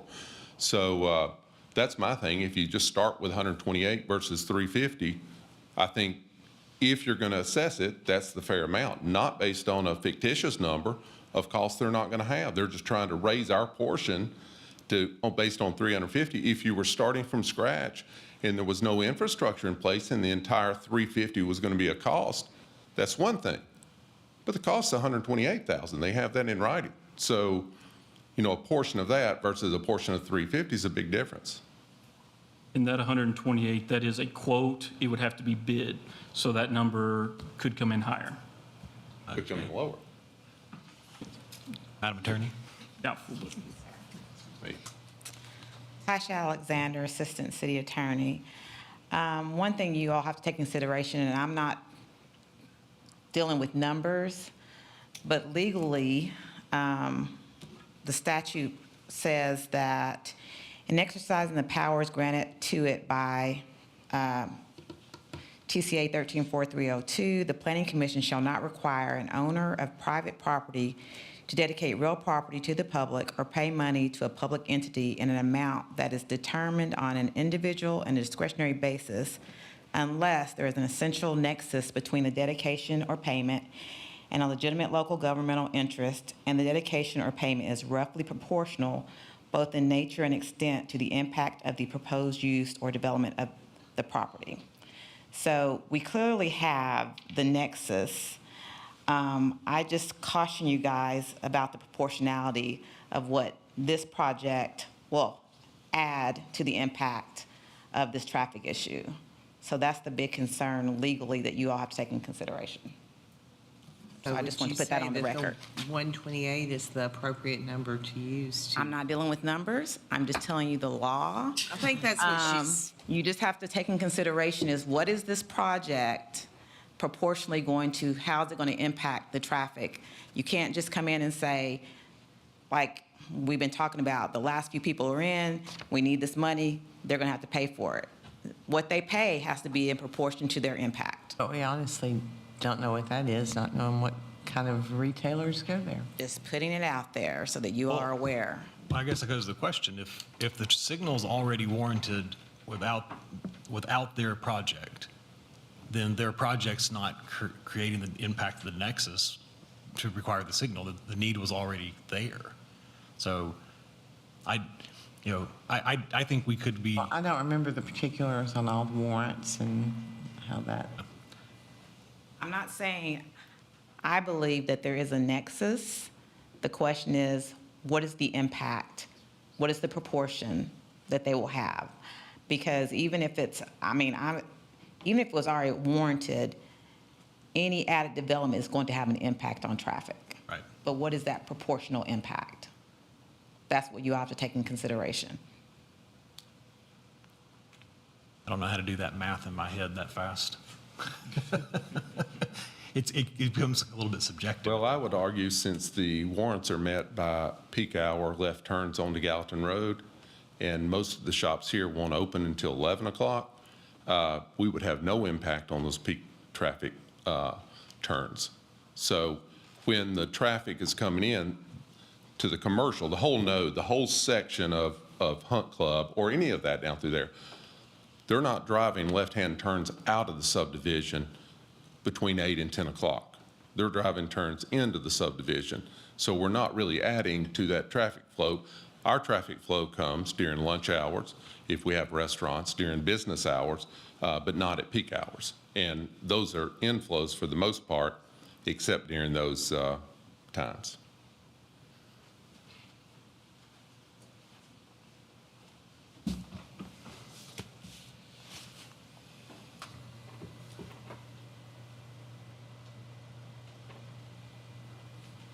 But I would say, even if you determine that we don't have proportionality there, we still want to volunteer. We're willing to pay that $24,000 regardless. We're volunteering to do that.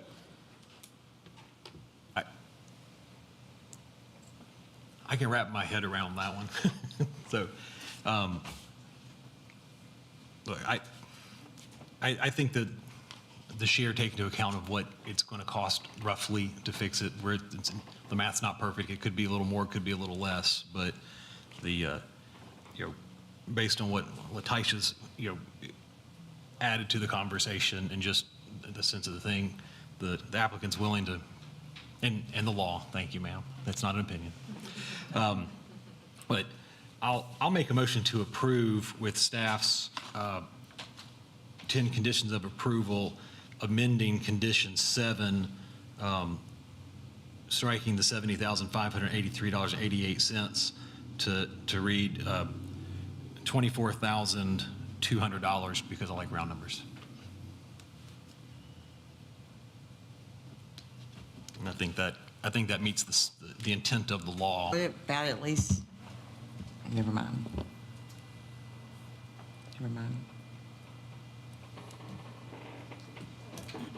I'll second that, so we have discussion. All right, thanks, Mike. Okay, any further discussion? I think that's the fairest thing I can come up with. It meets what I'm understanding the law is, and they're having to, applying it against all the property that's over there. So I don't, so. All right. Anybody else have any comments? All right, well, seeing none, I'll call for the vote. All those in favor of approval, say aye. Aye. Aye. Any opposed?